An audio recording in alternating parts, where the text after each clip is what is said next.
Guys, nice. That's pretty tight. I'm pretty proud of myself. They're unloading me right now. I'm here in Linden, Utah. And yeah, I backed off of this 2-lane road into this parking lot.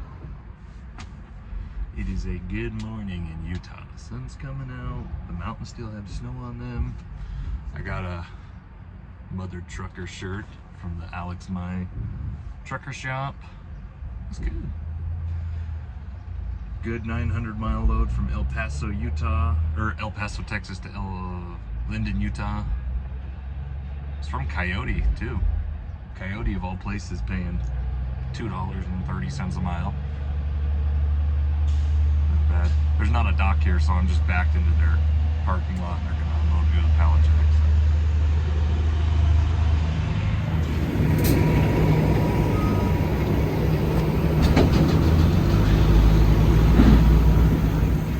Got my paperwork signed. That was pretty fast. They unloaded me in like 10 minutes. Coyote told me not to be here till 8, but I got here at 7 and they unloaded me, so let's get going. Man, I am really impressed that I was able to do this back. It's a pretty good back job, I would say. That's good. It is so good to finally be back home in Utah. Even with the Draper traffic. It's actually not that bad this morning, Friday morning. I'm so ready to get this stupid seat fixed on this truck. And it really needs, I think we're gonna need my steering axle pins replaced because I've got a little bit of a wobble when I go down hills. So we're gonna do an alignment, do a lot of work on this truck, fix this door, fix my seat, but man, it's good to be home, guys. All right, trailer is dropped off. We are now bobtail, headed home for the weekend. Heck yeah. Let's get going. The only problem with going to work at 3 in the morning is that no one is open for breakfast yet. So that is not great because I am kind of hungry. But I can last a little bit. Good morning, guys. We're going to work.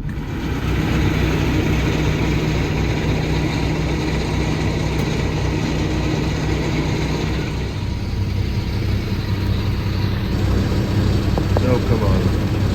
There you go. 86,000 pounds. Let's go get done.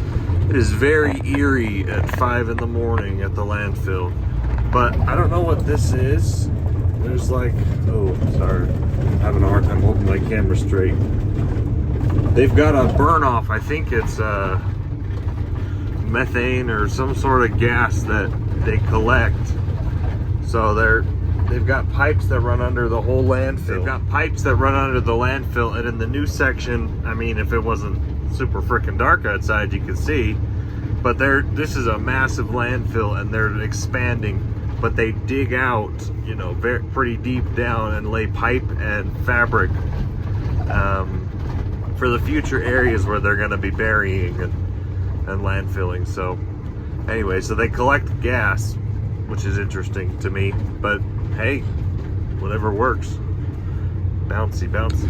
Busy, busy, busy. It looks like both tippers currently have trucks on them, and then there's a line as well. So there's 4 trucks ahead of me, but you know, the tipper only takes a few minutes to dump, so it'll go pretty fast.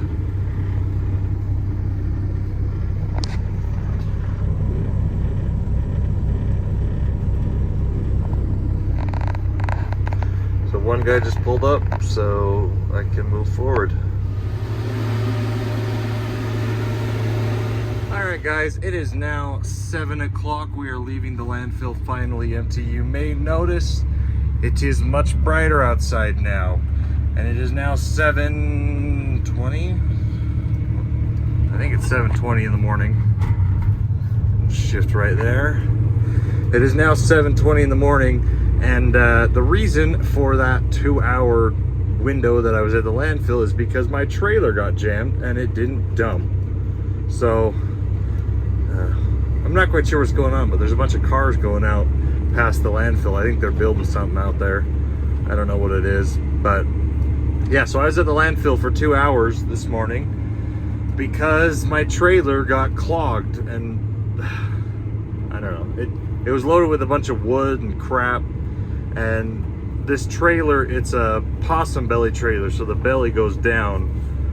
I'll show it when I stop at the gas station, or maybe I won't, I don't know what I'll do, but essentially the center of the trailer drops down below where a typical flat-walled, flat-floor trailer would be, and it gives you an extra about 30 or 40 cubic yards of volume. Guess I'm speeding a little bit, things flashing at me. It gives you an extra 30 or 40 cubic yards of volume for hauling garbage or bulk.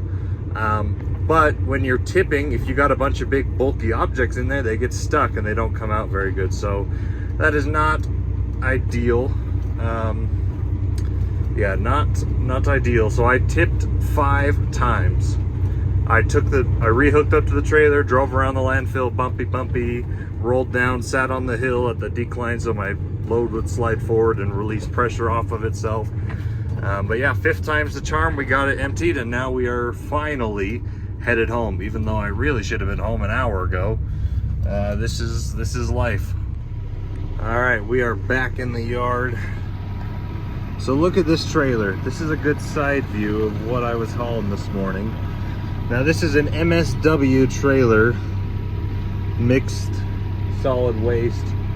The problem is you've got that belly there, and that belly is about 40 extra cubic yards of, you know, space to haul garbage in. But when you dump on the tipper, all that volume at the bottom and the top have to come up over the axles, and it wedges. So that's what happened to me this morning.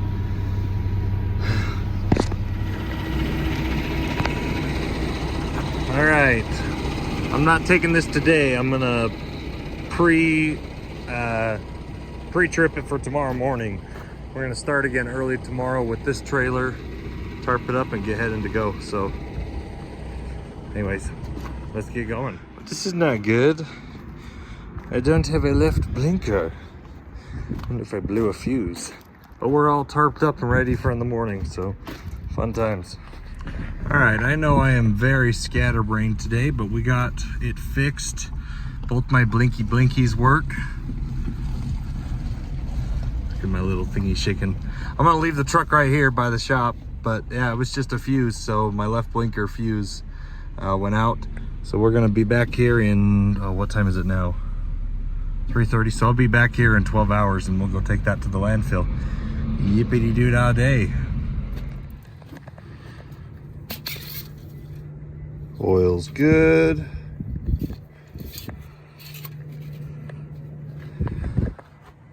Let's look at my coolant.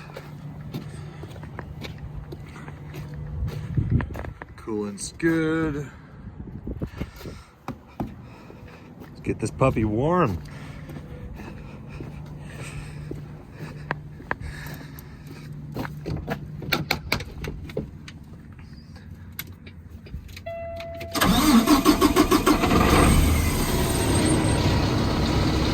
Hey, my blinker still works. Let's go. All right, I'm looking at my ticket and I only have 21 tons on this load. So I don't need to drop my drop axles.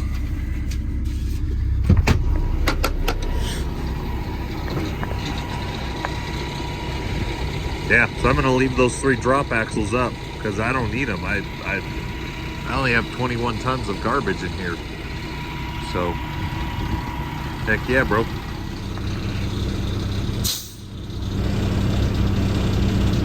'84, nice and light, just like I like it. Bumpy road, you got the blue flame from the burn off.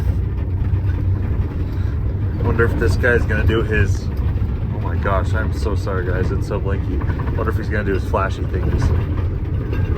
Oh, he did his flashy thingies.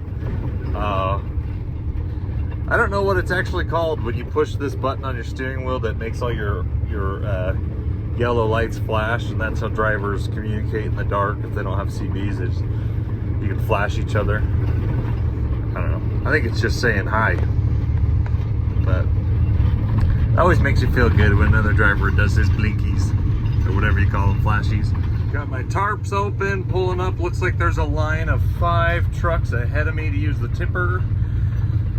But, you know, 'tis life. 'Tis life. Hopefully some of these guys move it. I feel kind of bad. The one guy just drove right in front of me. Like, I was waiting in line. You're not supposed to have too many trucks up ahead, but whatever. Kind of a cool angle. I can see that guy's dumping.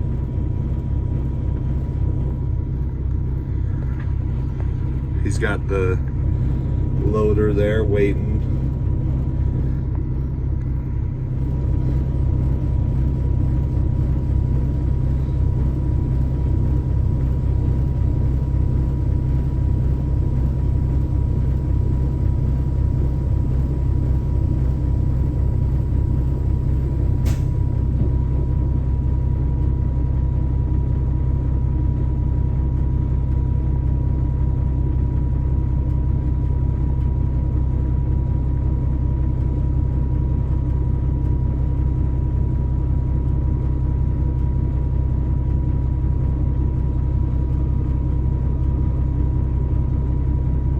So they flash in the dark, they'll flash their lights, and that's how you know you can start lowering your trailer. Like, it's completely emptied. If it's not completely empty, they won't flash, and you can know that your trailer's stuck. Like mine was yesterday.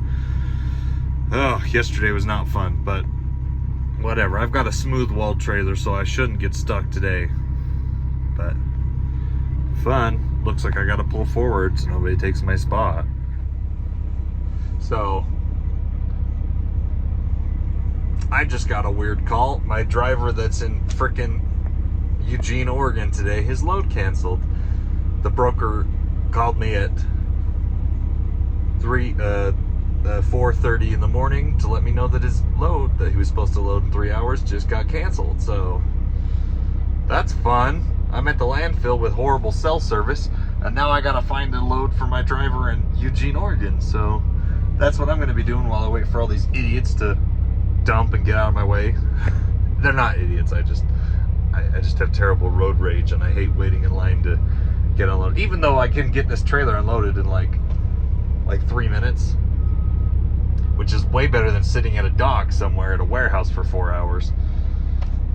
You know, I still hate waiting in line for things. But yeah, I'll be in and out of here in less than 15 minutes probably. People dump on the tipper really fast, so fun. That's my morning. How's yours?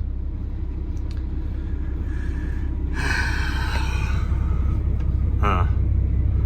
You know, one thing that I am very thankful for when it comes to the spot market is the lack of commitment, if that makes sense. So I'm here waiting.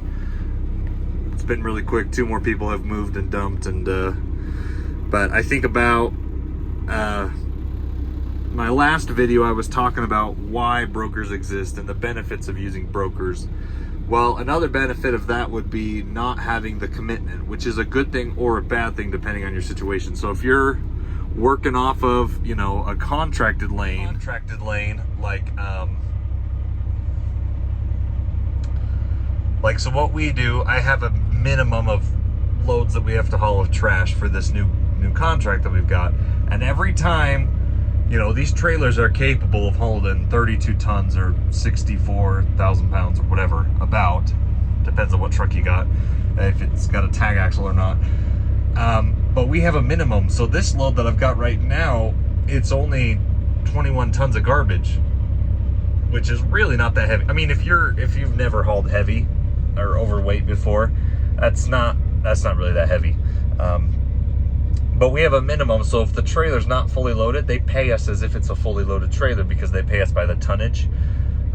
So, okay, good, that guy's moving. So, anyways, just keep that in mind. I'm happy when I have light loads, even though 21 tons is technically a heavy load compared to regular over-the-road drivers. It's actually really light for what we do. That's really light. And so I'm very happy when my trailer's 20 tons because I'm getting paid like it's 28 tons. So anyways, but But yeah, but the contractual obligation, if this wasn't a contracted lane, I just get paid for the load and I'm not obligated to do this again the next day. Whereas in this contracted relationship, I either have to do it or I have to have a driver do it. And I have to have trucks available, at least 2 trucks per day available for the contract to go through. So to uphold my end of the contract, if that makes sense.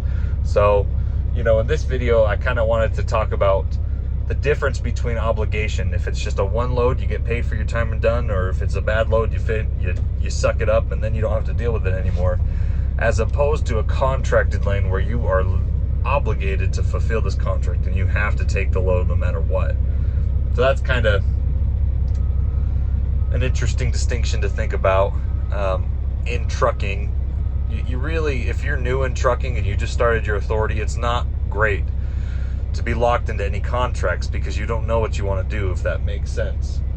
Oh, okay, I gotta go. This guy just moved, so it's my turn to go dump on the tipper. I am up here on the back of the tipper.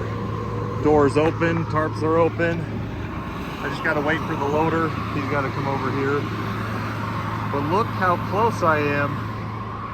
You really don't have a lot of, you maybe got like 3 inches from side to side. You have to be perfectly straight on this thing. Can't really see it on that far passenger side, but yeah, like this is, and I should be over more this way, but it's doable because I got the bumper pads down here. So, all right, he's coming. I'm gonna start raising this thing. Get this thing empty. Oh yeah, I got to chain up. I don't know if you can see that or not, but I don't have to drop my landing gear. It just connects right up. So I pick the trailer up off the truck. I don't have to lower my landing gear. He flashed his lights at me, so that means we're good. Trailer's empty. Awesome. There's 2 more guys waiting, so we'll hurry, hook up, and I'll retarp it when I get down off the hill.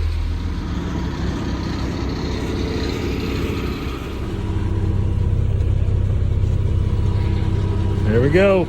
We are good to go. Get out of this guy's way, get off the scale, but we got our ticket and we are out of here. Ah, yes, that was much better time than yesterday. Yesterday I was here at the landfill for 2.5 hours, and today I was only here for 25 minutes.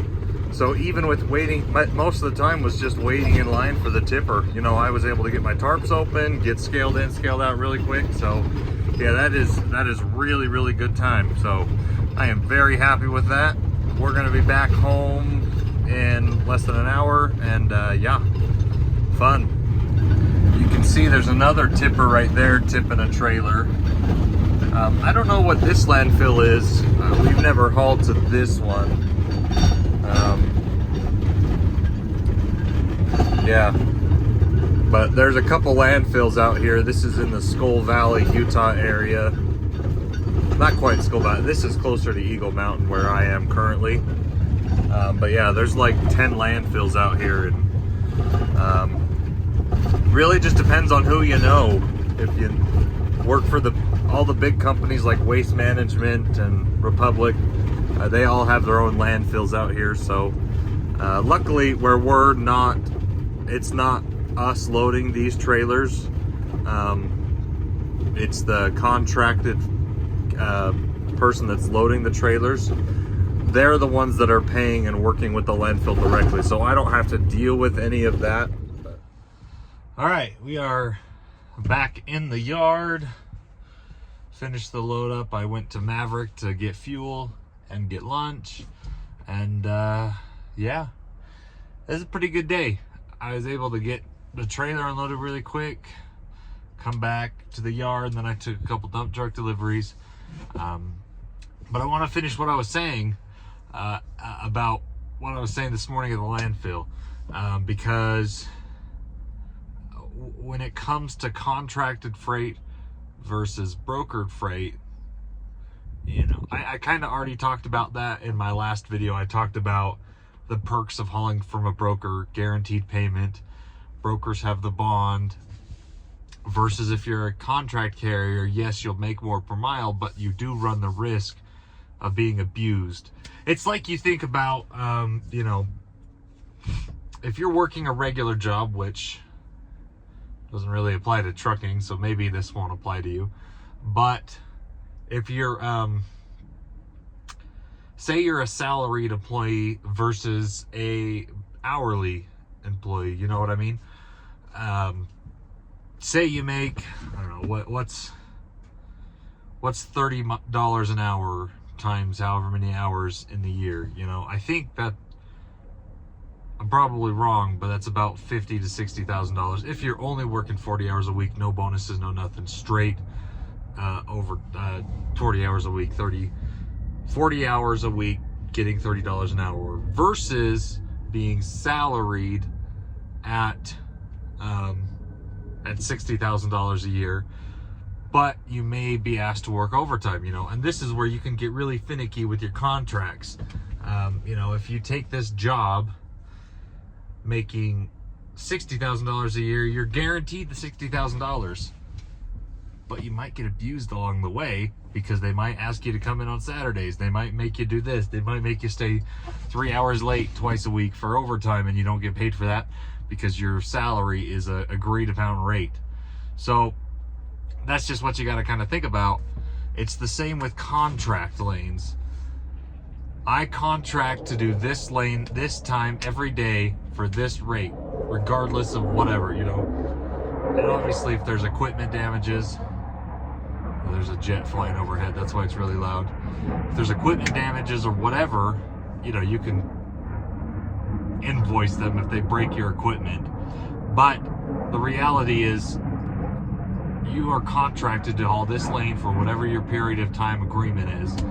And you really can't make more than that unless they increase volume or you renegotiate your contract. So anyways, that's what I was trying to say this morning, is don't lock yourself into something unless you know it's a good rate and you can easily do it. Because everyone's screaming right now. All the truck drivers that are only working on the spot market are like, it's so hard, I can't, you know, I wish I just had a contracted lane. Well, that's great and all, dude. But when you have a contracted lane, you have to live up to that contracted rate. And that's not always easy, especially if you don't know what you're contracting for. So anyways, there's my 2 cents to kind of continue what I was saying there. But yeah, if you have a contracted lane, you have to have the equipment and you have to do it. And it's nobody's fault but your own if you can't live up to the contract, and you're going to lose the contract if you can't live up to it.